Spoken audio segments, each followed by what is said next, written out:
A frequent question I get, doctor, is about fats and cholesterol. When do we stop the treatment for fats and cholesterol, and for how long after they're under control? The problem with fats and cholesterol isn't just the number on the lab report. So when we prescribe medications to treat fats and cholesterol, we're not just trying to lower a number on a piece of paper and that's it. Our main goal is to protect the body from the complications of fats and cholesterol.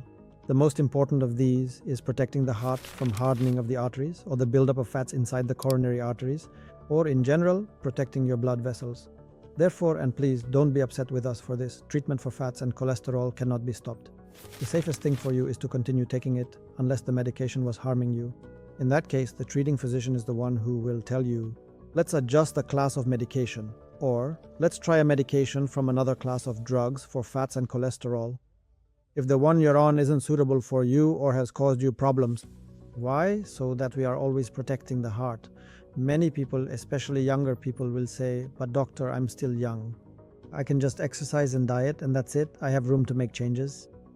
Of course, that's important. Exercise and changing your eating and drinking habits and adding a bit of exercise is a great thing. But sometimes we have mandatory protocols to protect you, the patient, meaning it's necessary to introduce medications at certain times.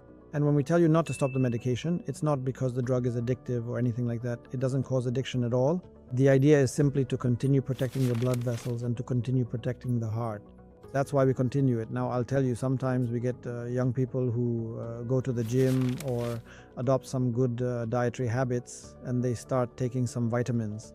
They take them on their own or someone told them to help them as antioxidants or some of the things people like to take when exercising at the gym or doing intensive muscle training at the gym.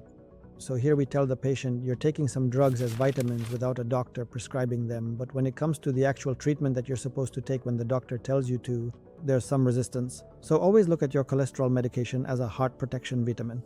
I mean, you can even write that on the bottle. Look at it and treat it that way. It's not a treatment for a disease where you ask, when can I stop it? When will I be cured of this disease and stop this treatment? Treat cholesterol medication as a heart protection vitamin because it's best not to stop it. There are different classes of cholesterol medications.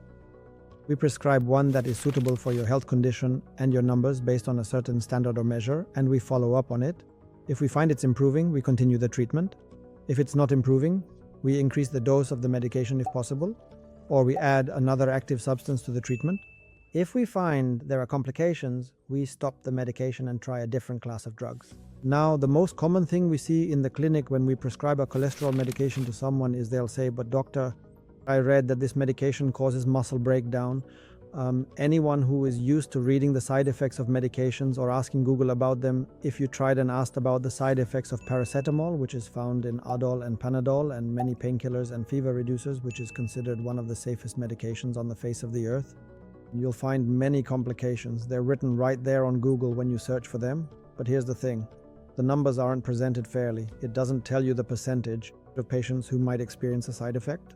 So let me tell you, the percentage of people who experience side effects from fat and cholesterol treatment is very low. Very, very, very low. I can't stress that enough. So no one should be afraid of the treatment and no one should assume that what they read on Google is going to happen to them. There are signs of muscle breakdown that we explain to the patient. We also tell them to pay attention to the color of their urine so that if there are any changes, they can come back and let us know. Now, when we do find side effects, we confirm whether the medication is the cause or not, and then we change the drug class of the medication. But the general idea is still to continue with the fat treatment. So to summarize what I'm saying so that we can all benefit, the safest thing for you is not to stop the fat treatment once you've started it, unless there is a reason that requires us to stop it. As for the side effects, they don't happen to everyone. Very few people experience them, so rest assured, when your doctor advises you that this treatment will be beneficial, don't be afraid of it. Use the medication at the dose they tell you and at the time they tell you. Of course, exercise is important, and so is regulating your diet for fats and cholesterol.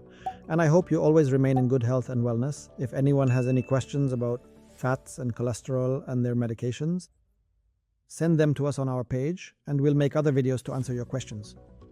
See you next time.